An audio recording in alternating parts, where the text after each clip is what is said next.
Morning. അപ്പോൾ നമ്മുടെ ഇന്നത്തെ റെസിപ്പി ഒരു ഈസി തോരനാണ് കേട്ടോ.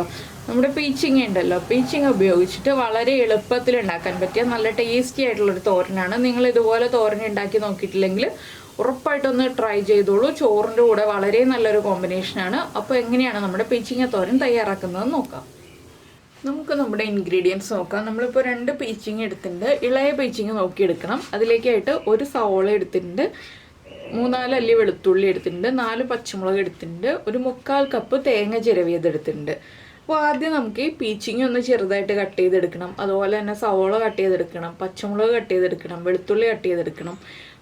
സവോളയ്ക്ക് പകരമായിട്ട് ചെറിയ ഉള്ളി ചേർക്കാവുന്നതാണ്. ചെറിയ ഉള്ളി എടുക്കുകയാണെങ്കിൽ ഒരു പിടി, നമ്മളിങ്ങനെ കയ്യിൽ എടുക്കുമ്പോൾ ഒരു പിടി ഉള്ളി എടുക്കുക കേട്ടോ.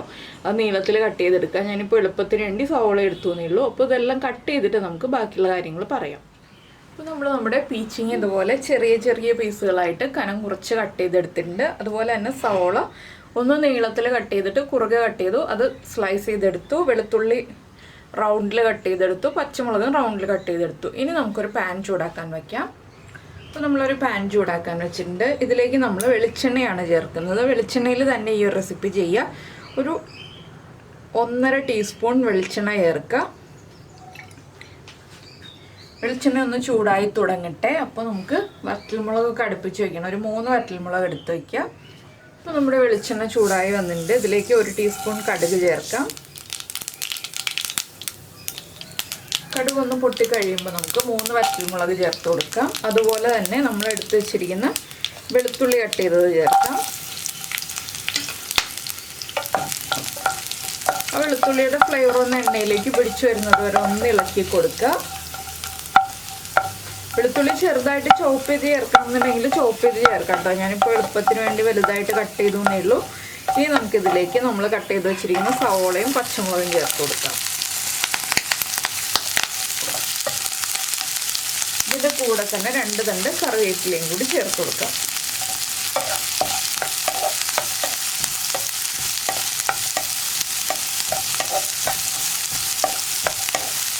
നമ്മുടെ സവോളയിലേക്ക് കുറച്ച് മഞ്ഞൾപ്പൊടി ചേർക്കാം.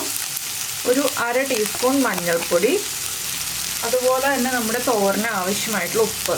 പീച്ചിങ്ങ കുക്കായി വരുമ്പോൾ അളവ് കുറഞ്ഞു വരും. അതുകൊണ്ട് തന്നെ ഉപ്പ് ഒരുപാട് ചേർക്കരുത്, ചെറിയ അളവിൽ മാത്രം ഉപ്പ് ചേർക്കുക. അവസാനം നമുക്ക് ഉപ്പ് കുറവാണെങ്കിൽ വീണ്ടും ചേർത്ത് കൊടുക്കാം. സവോള ഡാർക്ക് ബ്രൗൺ ഒന്നും ആവേണ്ട ആവശ്യമില്ല കേട്ടോ. ഒന്ന് ട്രാൻസ്പെറൻ്റ് ആയി വരുന്നത് വരെ ഒന്ന് ഇളക്കി കൊടുത്താൽ മതി. ആ മഞ്ഞൾപ്പൊടിയൊക്കെ ഒന്ന് കുക്കായി സവോള ഒന്ന് ട്രാൻസ്പെറൻ്റ് ആയി തുടങ്ങുമ്പോൾ നമുക്കിതിലേക്ക് ഒരു 1/2 ടീസ്പൂൺ മുളക് പൊടി ചേർക്കാം. ഞാനിപ്പോൾ 1/4 ടീസ്പൂണേ ചേർത്തിട്ടുള്ളൂ. എരിവുള്ള മുളക് പൊടി ആയതുകൊണ്ട്. കാശ്മീരി ചില്ലി പൗഡർ ആണെങ്കിൽ 1/2 ടീസ്പൂൺ വരെ ചേർത്ത് കൊടുക്കാം. ഇനി മുളക് പൊടിയും ഒന്ന് കുക്കായി വരണം. 1 മിനിറ്റ് ഒന്ന് ഇളക്കി കൊടുത്തിട്ടുണ്ടെങ്കിൽ മുളക് പൊടിയും നന്നായിട്ട് കുക്കായി കിട്ടും. ഇനി നമുക്കിതിലേക്ക് നമ്മൾ ചെറുതായിട്ട് കട്ട് ചെയ്ത് വെച്ചിരിക്കുന്ന പീച്ചിങ്ങ ചേർത്ത് കൊടുക്കാം. വെള്ളം ഒട്ടും തന്നെ ചേർക്കരുത് പീച്ചിങ്ങ വേവിക്കുമ്പോൾ. അത് നമ്മൾ പീച്ചിങ്ങ മെഴുക്കുവരട്ടി ഉണ്ടാക്കുകയാണെങ്കിലും പീച്ചിങ്ങ തോരൻ ഉണ്ടാക്കുകയാണെങ്കിലും ഒക്കെ വെള്ളം ഒട്ടും തന്നെ ചേർക്കരുത്. വെള്ളം ചേർത്തിട്ടുണ്ടെങ്കിൽ കുഴഞ്ഞു പോകും വല്ലാതെ. പീച്ചിങ്ങയിൽ നിന്ന് തന്നെ കുറച്ച് വെള്ളം ഇറങ്ങി അത് നന്നായിട്ട് കുക്കായി കിട്ടിക്കോളും. അപ്പോൾ നന്നായിട്ടൊന്ന് ഇളക്കി മിക്സ് ചെയ്തതിന് ശേഷം നമുക്ക് അടച്ചു വയ്ക്കാം. എല്ലാം ഒന്ന് ഒരുമിച്ചാക്കിയിട്ട് അടച്ചു വയ്ക്കുക. ഇടയ്ക്ക് ഒരു 2-3 പ്രാവശ്യം ഒന്ന് ഇളക്കി കൊടുക്കുക. ഒരു 5 മിനിറ്റ് ഇതുപോലെ അടച്ചു വെച്ച് കുക്ക് ചെയ്യണം. അപ്പോൾ നമ്മൾ പീച്ചിങ്ങ അടച്ചു വെച്ചിട്ട് ഒരു 5 മിനിറ്റ് ആയി. ഇടയ്ക്ക് 2-3 പ്രാവശ്യം ഇളക്കി കൊടുത്തായിരുന്നു. പീച്ചിങ്ങ ഒരു 1/4 ഭാഗം കുക്കായിട്ടുണ്ട് കേട്ടോ. ഇതുപോലെ നമ്മൾ നോക്കുകയാണെങ്കിൽ ഇതുപോലെ കട്ടാവുന്നുണ്ടോ എന്ന് നോക്കുക. കട്ടാവുന്നുണ്ടെങ്കിൽ പീച്ചിങ്ങ കുക്കായി എന്നാണ്. അപ്പോൾ ഇതുപോലെ കട്ടായി തുടങ്ങുമ്പോൾ നമുക്കിതിലേക്ക് തേങ്ങ ചേർത്ത് കൊടുക്കാം. തേങ്ങ ചേർത്തിട്ട് നന്നായിട്ട് വീണ്ടും ഇളക്കി മിക്സ് ചെയ്യുക. അതിനുശേഷം വീണ്ടും ഒന്ന് അടച്ചു വയ്ക്കണം. അപ്പോൾ ഇപ്പോൾ ഉപ്പ് ചെക്ക് ചെയ്യുക. ഉപ്പ് കുറവാണെങ്കിൽ ഇപ്പോൾ ഉപ്പ് ആഡ് ചെയ്ത് കൊടുക്കാം. അപ്പോൾ നിങ്ങൾക്കിത് നോൺ വെജ് തോരനാക്കി എടുക്കണം എന്നുണ്ടെങ്കിൽ ഇതിലേക്ക് ഈ ഒരു സമയത്ത് ഒരു 2 മുട്ടയും കൂടി പൊട്ടിച്ചൊഴിച്ചിട്ടൊന്ന് ചിക്കി ഇളക്കി എടുക്കാം കേട്ടോ. അങ്ങനെ ചെയ്യുകയാണെങ്കിൽ നോൺ വെജ് തോരനാക്കി എടുക്കാം. മുട്ട ചേർത്ത് പീച്ചിങ്ങ തോരനൊക്കെ ഉണ്ടാക്കുമ്പോൾ നല്ല ടേസ്റ്റാണ്. ഞാനിപ്പോൾ അങ്ങനെ ചെയ്യുന്നില്ല, ഞാൻ ചെയ്യാമെന്നുള്ള ഓപ്ഷൻ പറഞ്ഞു എന്ന് മാത്രമേ ഉള്ളൂ. അപ്പോൾ ഞാനിപ്പോൾ കുറച്ചുകൂടി ഉപ്പ് ചേർത്ത് കൊടുക്കുകയാണ്. ചെറിയൊരളവിൽ ഉപ്പ് ചേർക്കുന്നുണ്ട്. ഒന്നുകൂടി ഇളക്കിയിട്ട് നമുക്ക് വീണ്ടും ഒരു 2 മിനിറ്റ് അടച്ചു വയ്ക്കാം. അത്രയും മതി. അപ്പോൾ തന്നെ നമ്മുടെ പീച്ചിങ്ങയൊക്കെ കുക്കായിട്ടുണ്ടാവും. അപ്പോൾ തന്നെ 3/4 ഭാഗത്തിൽ മേലെ കുക്കായിട്ടുണ്ട്. ഇനി ഒരു 2 മിനിറ്റും കൂടെ അടച്ചു വെച്ച് കഴിയുമ്പോൾ കറക്റ്റ് പാകത്തിൽ കുക്കായിട്ടുണ്ടാവും. അപ്പോൾ ഇത്രയേ ഉള്ളൂ നമ്മുടെ പീച്ചിങ്ങ തോരൻ്റെ പരിപാടി. വളരെ എളുപ്പത്തിൽ കഴിയുന്ന റെസിപ്പിയാണ്. അപ്പോൾ നിങ്ങൾ ഇതുപോലെ പീച്ചിങ്ങ ഇട്ട് കഴിയുമ്പോൾ കറി മാത്രമല്ല, അല്ലെങ്കിൽ മെഴുക്കുവരട്ടി മാത്രമല്ല, തോരനുണ്ടാക്കി നോക്കിയിട്ടില്ലെങ്കിൽ ഉറപ്പായിട്ടും ഒന്ന് ട്രൈ ചെയ്ത് നോക്കിക്കോളൂ. നന്നായിട്ട് ഇഷ്ടപ്പെടും. വെള്ളം ഒഴിക്കരുത് എന്ന് മാത്രം പ്രത്യേകം ശ്രദ്ധിക്കുക. അപ്പോൾ നമ്മുടെ തോരൻ റെഡിയായി വരട്ടെ. അപ്പോൾ നമ്മുടെ പീച്ചിങ്ങ അടച്ചു വെച്ചിട്ട് കുറച്ച് സമയമായി. നന്നായിട്ട് ആവി വരുന്നുണ്ട്.